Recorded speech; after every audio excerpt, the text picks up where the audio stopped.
السلام عليكم ورحمة الله وبركاته. بسوي معاكم إن شاء الله اليوم إدام بالدجاج. ما شاء الله إدام مقرمش وذايب، والدجاج ولا غلطة راح تعتمدونها بعد ما تجربونها.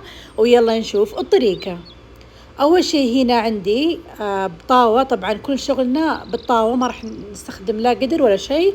نزلت عليها زيت زيتون، تقدرون تحطون زيت عادي. نزلت عليها البصل وأحركه حتى يعني يتكرمل. أنزل عليه قطع الدجاج، تقدرون تحطون صدور دجاج بس أنا حطيت دجاج، وأخليها شويتين، أبغاها بس تاخذ تشويحة هذه كذا، يصير لونها بني مثل ما انتم شايفين، حتى تاخذ هي التقميرة،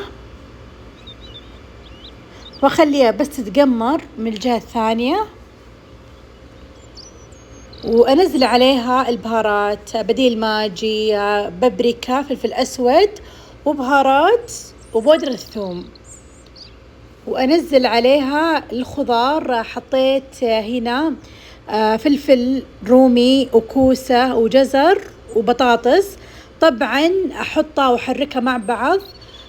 أبغى الدجاج مع الخضار مع البهارات كذا ياخذون حمسة.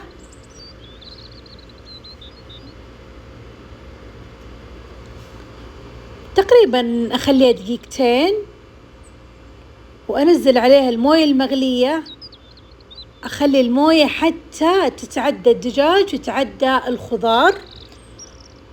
وكمان حطيت قرنفل وليمون أسود وورق غار، وأغطي عليها وأخليها 35 إلى 40 دقيقة. شوفوا كيف بعد 40 دقيقة، شوفوا كيف مسبك ومقرمش. وحتى تأكد إنه الإدام مستوى، شوفوا كيف على طول ينهرس. وأحط عليها طبعا اختياري بس تعطي مرة نكهة، صوص الباربيكيو، أحطه بس من فوق مسحة، وأدخل الفرن من فوق حتى ياخذ الدجاج والخضار تشويحة من فوق وبس. وكذا صار جاهز. طبعا تحطون جبن سايل أو جبن فيتا، أنا حطيت عني جبن تشيدر من فوق، تعطي نكهة مع الخضار والدجاج ولا أروع.